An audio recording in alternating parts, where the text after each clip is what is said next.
Manipur News.channel mayam butaram uksari loine na ngasi maruye pausing pizuri. Urkul ki bank dagi lupa crore trying panga lak marfu manga lut tawkibagi thodokta NNSN IM na senai. State asida kangluk ki akan irang leiringi manung solisingani kulumdagi November kuntrada urkul ki bulenda leba Punjab National Bank branch dagi lupa crore trying panga lak marfu manga lut tawkibagi thodok adu NNSN ga senai thodok adu mai lena FIR ama register tawkre hairi. NIA की source अमन हारी बना bank अदुदा NNSN IM Stan Plangit Kadar Singh Chalalaga gun point the Yam Simple Adulut or Matung the Myanmar Tension Kibani. Being the installed tower security camera record Matung ina Solishin Kulumdagi me Kuntragin Midangwana Pumanga Midini Puni Toirum Tamatamda Mamai Mamit Upsenba Makalikulizing by Muet Taramu Bang Adu the Sasalaki Dwena gun pointer Bang Adu the Tabuk Toriba employing Adu hostels or in a Pazanda Tamla Matunda Yam Simple Adu Luto Kibani. Though Oduga may land the Ministry of Home Affairs Kimakidegi, Tizinana Bakala Pugimatung in the Tazigin, Nipan the NINA, FIR Amari Start of Cray, Bang Lutokibagi, although other NNSN IMG, Stuns, Flag Kick,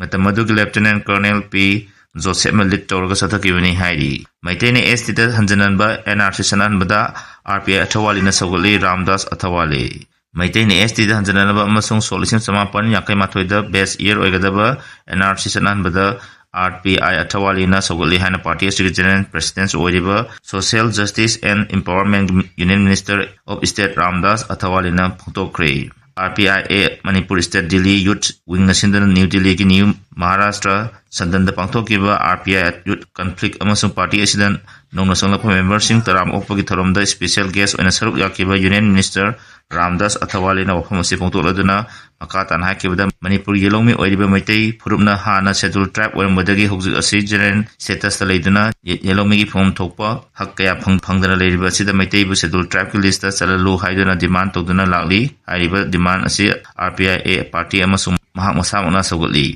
Masigi matang the Union Tribal Affairs Minister Jal Oranga Mahaka Haktenana Unadana Aib Warol Chingba Pison Kiba Lekrabani RPI Atawali Ase Manipur State Party Ama Oinasak Kamboloena Regional Party Ama Oina Mathawak Toribani Party Ase Makadegi Maintain ST Lista Bada full support people Haktanatana Angamatakta Honagani NRC Bada best year Oina Susama Panyaka Mato the Lepkodavani Hariba Sizumaram Sao Wafam Amani Haiki Thoramasita RPIA State Presidents Oiriba Meso Tonalzan Haki with the Manipur Kari Tokli Kari Tori Havasim Manipur Natana Kangadaba Nate Manipur Youth Singna Wakal Taba Matoktai Party Amagi Ladybal Singbasing Adu Manipur Ladybam Yang Wa Tahan Bangamba Amasu Manipur Quaitagi Tangai Padaba Adu Oire Ladakh BJP office May Takre Union Territory Ama Oiriba Ladakh Asi State Road Pigadavani Amasung 6 schedules Angadavani Haidun demanding a sea Ladakh Tamasing Yalba Miamna mass protest Pantokre Luena Ladakh BJP Gi Sanglen Koshana Mian May Takre Hari Pawasin Makata and Haribana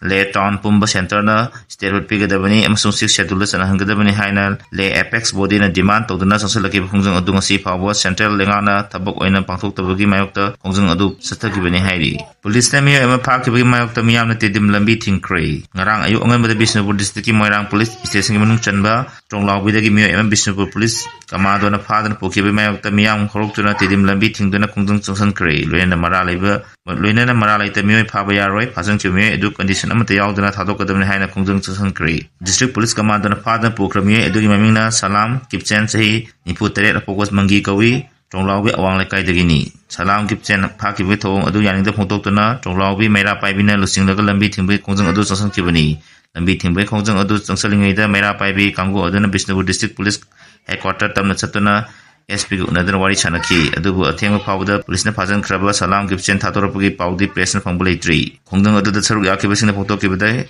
Irang Munung the Commando Singmasak Matak Tombasingi order from the Haidana Kayamata Tokana Lakibani Adubu Asina promotion of Kana Misam Pabgatong Yaning de Haiki Drone Gimatiana Senapati District Lam Hector Tarahum Dorum the Popi Taramba Tenere Manipur Popi Tava Tinana Satarabotoranga authorities in the drone Sina the Yanshin Bada Senapati District Munung Chanba Umangi Sharu Kokok Lam Hector Tarahum Dorum the Popi Pambising Taramba Tenere President Pongopogi Matungina Manipur the Popi Pambi Tava Tinanaba Lokalapa Toranga Manipur Police drone Sina the Yanshin Bada Tasigit Colombo de Lam Hector Tarahum Dorum Park Sana Umangi Sharu Kokokana Popi Pambi Taramba Tenakibani aerial survey adu forest department amadi local leadersing yauna punna sathakibani survey adu Senapati district ki upper amasung lower Khabung village area da paksana mangtotuna pobi bambi tharamba adu thenarakibani hairi army gi Casper gari amana chumna thojaba gari amabu thomlamlaga kangchenadaba saraga thoroga satkre hairi makha taraba update amada Lucipriya kaunjangi Facebook tagi pawmata lokhojage Manipurda miyamgi oina hospital ama October tha dagi hangtokchana sem saba loire ahanbagi oina mapandagi super specialist doctor ahum Manipurdagi junior residence doctor anina mathok togani masida chanatana dialysis center MIR CT scan singbagi facility su legani miyamgi awaba kharadi koklagani last week ta nongna recruit chaukiba Manipurdagi junior doctor amadi ate atopa support staff sing hojik high tech hospital Bhubaneswar da training chathari October thadagi miyamgi service 24/7 toba horagani makha taba hospital gi job vacancy gi post chamarom lognanaba ngasi notice tokani hairi RK production numitrani gi manung da sentoroktrabadi matanda sijargani mangi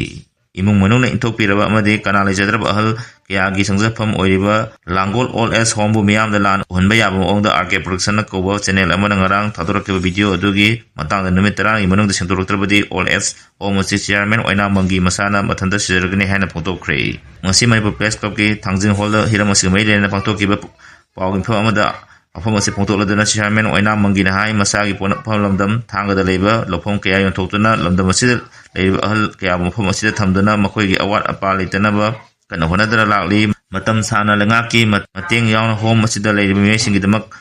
kana honadana lakli ba home asi bu miyam da lan uhananaba yaba video ama RK production santolali ba du athu matam da sengtoktrabadi RK production gi matak da logi eba mateng logdana court wakalagani Mastenatana masagi ojaba kaya thadokna ahal oiraba myosingi damak hinjariba mahaki mingchat thialiba RK production numitrani mangda sendoroktabadi masa mathanda sijargani home da lakwa cheng chak yondana chai haina toan maral kya RK production santoliba se laibak chibani amadi mahana video adu phongtoliba mafamsing adu yimphom yawdabani kumda solisengga tarukda register torongla matungda ahal oirabasing gi oina chalairiba home oles home asi hek hobodagi lenga ki mateng yawdana miyangi mateng lena hingmendana lakli all as almost the labor hal orbasing matakta ana ayek matamda mingodagi sel pudna layang bokya amasu yauki masita hongi mingda sel tali haiba RK production gi wafam asimakti infom yawdabani mina piramba sel home asida sabchana poche kya leibata natana home asibu sengko sagatana wan honarakpani adubu RK production home asigi mingda kana bakya logdana leire haidana maral sirakpa asimak